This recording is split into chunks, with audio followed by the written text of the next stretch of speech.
Hey everybody, it's James here with Three Peaks Trading, aka Crypto Common Sense. It is November 16th, 2025, and in this video, I'm going to teach you the cornerstone of becoming a successful trader. There's a concept that I teach all of my students. It's one of the most important videos inside of my course, and that concept is called thinking in R. I've done other videos about this on YouTube in the past, and essentially this is how I approach all financial aspects of my life, and it has treated me extremely well. And we're going to take this from the point of view of somebody who is new. And when I say new, I don't necessarily mean you've never bought or sold an asset. I don't even mean you haven't made money. I mean you don't actually know how to trade. You're guessing or you're gambling. So let's say that I want to start out as a new trader. Most new traders make this huge mistake of they start swinging for home runs and grand slams out of the gate. They're risking way too much money. I did the same thing. I was risking as much as $30,000 and $40,000 a trade in my first year of trading when my entire account was only about $100,000. Literally risking 30 and 40% of my account on a single trade. Absolutely stupid. So standard risk management says you risk about 1%. And this is just a general rule of thumb in trading. Professional traders often risk about 1% of their account per trade. But if you're brand new, you're not a professional trader. So why would you risk 1% of your account? Here's what I would do if I was starting out as a brand new trader. I would say, how much money am I okay, just throwing away, spending on my education? And I'm not talking about buying courses or books or anything else. I'm talking about just in the market, because your best education is going to be from actually getting participation in the market. So let's say that I was okay losing $500. Okay, if I lose $500 but learn how to trade, I'm cool with that. Let's say that I set out and I decide that I'm going to be a day trader. And I'm just using day trader because it's a rapid fire example where I can get a lot of trades really quickly. And let's say that I set a rule for myself where I'm going to take at most 2 trades per day. I just want you to plan on losing your entire $500. I want you to literally expect, I seriously doubt it happens, but I want you to expect to lose every single trade you take. So if I have $500 I'm willing to lose by 40 trades, I'm going to risk roughly, what is that, $12.50 a trade? Let's make sure. I double checked real quick. It is $12.50 a trade. So I'm going to risk $12.50 a trade, and I'm going to expect to lose every trade. Most people go through life with this built-in need to avoid failure. They just do not want to fail. It's like the end-all be-all. They can't stand failing. They can't stand the concept of failing, and they'll do just about anything to avoid failing. That emotional need to avoid failure is the same reason that somebody will get into a trade, and as soon as it starts to go green, they'll close it. And they'll lock in the win because, hey, I can't fail if I'm not in a trade. So I want you to just completely remove that from your system and your mind. I want you to literally try to fail. And the reason is because mathematically and statistically, even if you took the stupidest, worst trades ever, you would be hard pressed to lose 40 trades in a row. The statistical probability that you would lose 40 trades in a row is tiny, because if you start out trading a 1-to-1 system, and I know in the past I've talked about 2-to-1, I know a lot of people press that idea. Look, if you're swing trading 2-to-1 or more, it makes a lot of sense. It's called asymmetric risk, and it's almost always the right move unless you're scalping. But if you are intraday trading, you don't always have room to go for 2-to-1 or 3-to-1 or 4-to-1. 1-to-1 is a lot more manageable. And if you're trading 1-to-1, meaning for every dollar you risk, you'll make $1 if you're right, you have a roughly 50% chance of winning out of the gate with no TA whatsoever. So the chances of you flipping a coin, for example, and 40 times in a row it comes up heads, really, really small, guys. But I want you to approach it that way, because then if you do lose all 40 trades, so what? You're learning to trade. You're not losing $500. You're paying for an education. Okay? So that's the first thing, is you got to get your mind right. You got to get your mind right. Now, let's look at this more realistically. Let's say that you're trading 1-to-1, and let's say that you have a 50-50 chance, but somehow, because you're new, let's say you really, really dropped the ball and you only managed to win 30% of your trades. 30% times 40 is going to be 12 trades. So that's 12 winners. That means you're going to lose 70% times 40. And if my math is right, that should be 28 losers. So if we have 12 winners minus 28 losers, you're going to end up negative 16R. R is your risk. We said you were risking $12.50 per trade. I'm getting that right here. $12.50 per trade. So R equals 1250. Negative 16R. So 1250 times 16, or really negative 16, equals minus 200 bucks. So if your first month you take 40 trades and you lose 70% of those trades, you're going to lose about 200 bucks if you're risking 1250 per trade. Now, there might be a little bit of slippage depending on whether you're trading stocks or crypto. And there might be some fees, again, depending on whether you're trading stocks or crypto. So you might actually lose more than this or not as much. It just depends on what you're trading. But assume you lose at least 200 in this example. So if you think about that, if you said, hey, I'm willing to spend $500 on my education and you lost 200, you could do this for 2.5 months before you lost 500 bucks. And the reason that I'm pointing that out is because most people, again, they have a fear of failure and they have this doomsday mentality. Most people people are like, oh, well, it's only toxic people, it's only negative people. No, it's not. It's all human beings. And let me tell you something, guys. One thing that it's shocking to me that no one ever taught me. It was naturally intuitive to me. And then I found out, holy crap, other people don't realize this. Like I didn't realize for the longest time that I thought differently. We evolved. And if you don't believe in evolution, yeah, I don't know what to tell you, right? We evolved over many, many, many generations. And at one point in time, human beings were running around with pointy sticks trying not to die. That was their number one thing in life was, I don't want to die today. And not like today where nobody wants to die for the most part, but in the sense that it was a very real possibility that was going to be the day that their ticket got punched. So if you're out in the wild and failure means you die, well, you're going to develop a pretty strong fear of failure. And that fear got passed down through generation after generation after generation. Even, 100 years ago, there weren't near as many social systems in place.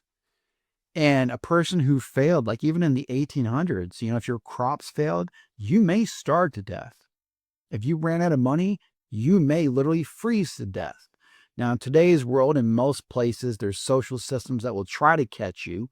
They don't always do the best job, but they'll try to catch you. But for a long time in human history, if you failed, it meant you were probably going to die. So yes, we have an instinctive fear of failure. And we get these doomsday mentalities where we're like, oh, if we don't get this right, we're going to lose all of our money. You can if you risk all of your money.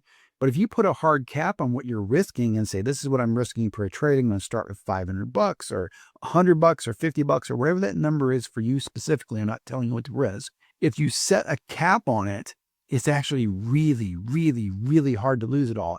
And even in this example, I'm really oversimplifying this because I'm going off the assumption that this person would lose every single trade. In reality, they might say, hey, I'm willing to risk 500 bucks total.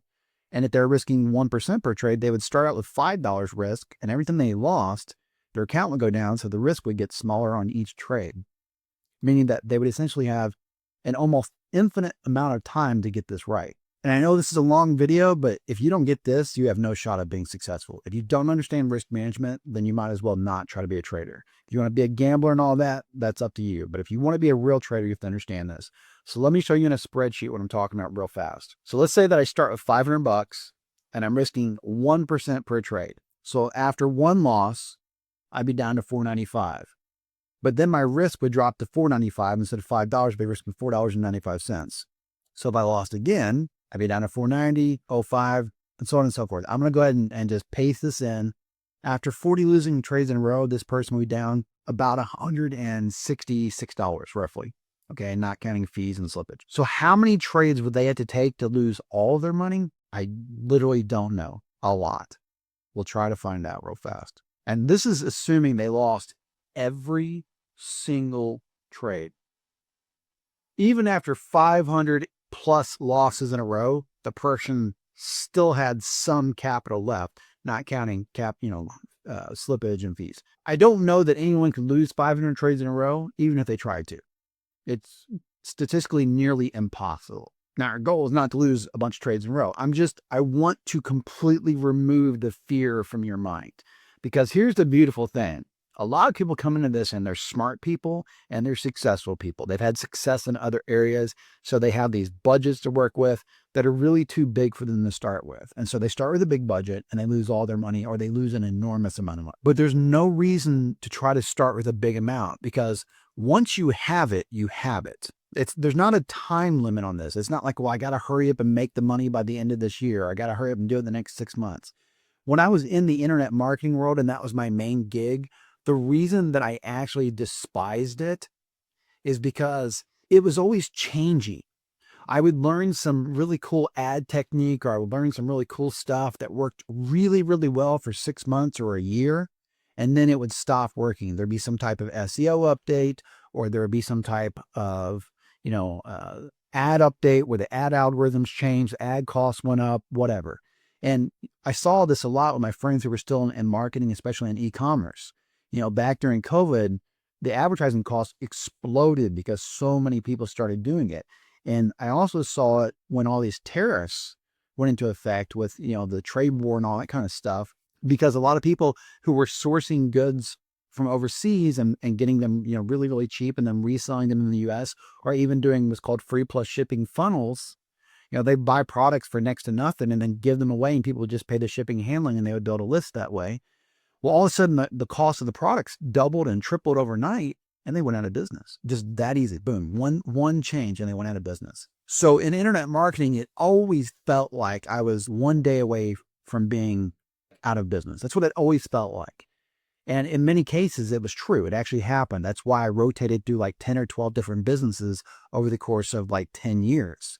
And I was able to stay ahead of the curve, but it was very exhausting. And then eventually I did figure out how to, run a business without worrying about all that stuff. There is actually, a way to run a successful business without worrying about those changes. But by then I'd already found trading. So with trading, once you have it, you have it. So if you start with a very small amount of money, again, in this example, $500, if you find out that after a month or 3 months or 6 months that you're like making like 20 R a month, that's when I would start changing my risk. And maybe, depending on my budget, maybe I would jump immediately to like $100 per trade if I had a proven track record. Well, guess what? If you're making 16 R at $100, now you're making $1,600 a month. Not enough to live on for most people in most areas of the world, but you do that for a few months, and then if that's working, you're like, okay, you bump it to 200. Now you're making 3,200 a month, and you just keep scaling. And eventually you'll hit a wall where, liquidity becomes an issue, or your own emotional biases and fears become an issue. I hit a wall with emotional fear. I got to a point where even though I knew my systems worked, every time I tried to scale it up to the next level so that I could become $1 million plus a year trader, I've never been able to do it. And I'm just being transparent because it is a wall that I haven't overcome. I know what to do. I know what the data says, but I also know that when I try to scale up, I start trading differently. I think it's quantum physics where they talk about this. There's an experiment where they notice that whatever it is, like whatever they're observing, it's some tiny little like qubit or something. They notice that they behave differently when they're being observed versus not being observed. How they figured that out, I don't know exactly. But it's the same thing. Like my trading will change on my emotions when I start risking more money than I'm comfortable risking. So you will probably run into that one day if you become really successful. And it's not a horrible problem to have. I mean, it is a problem for sure. But if you get to that level, you're probably already making really good money. So in some ways, it's a good problem to have. But you start here. You start with tiny, tiny bets. And you start thinking in terms of R. So you're not thinking about dollars where I lost $5, I lost $500. You start thinking in R, okay? Because if you do that, then it just becomes like a video game or like a board game. You're just keeping score. R is just a way of keeping score. And a really, really good day trader can actually make a couple hundred R a year, but so can a swing trader. And now I'm going to show you the math that's probably going to really, really change the way you look at life. If we figure that the average return roughly of the stock market in the US over the last 100 or so years has been about 10%, And we figure that over a course of, say, 30 years. So say I started investing and I invested for 30 years and I got a 10% return. After 30 years, my $1 that I put in today would be worth roughly $17.44. So about 17x. Now with inflation and everything, it'd probably be about half that in reality, but about 17x. If I become a swing trader or a position trader, where maybe I'm trading monthly candlestick charts, and maybe I'm not great, but I'm okay. Let's say that I get a 15% return per year. So just 5% better than the market. I want you to watch what's about to happen. Instead of being 17x, it's 66x. And if I can bump that up to 20%, it becomes 237x. Meaning every dollar that I invest today would be worth roughly $237 in 30 years. Meaning $1,000 would be $237,000, or $4,000 would be roughly $1 million, just shy of $1 million. And now I'm really going to shock you, because what if you're really good and you're actually getting about 50 R a year? It's a little over 4 R a month. So let's just say you get 50 R per year. And let's say that you did that for 30 years. $1 becomes $191,751. I'm not telling you that you will get these results. What I'm trying to show you is there is no rush. The most important thing, if it takes you a year of trading $5 trades to learn how to do this, that is a year well spent. There's challenges along the way. I got to the point where I'm very financially comfortable. And so for me, emotions have become my biggest challenge, because I'm in a place where I know, and again, it's doomsday thinking.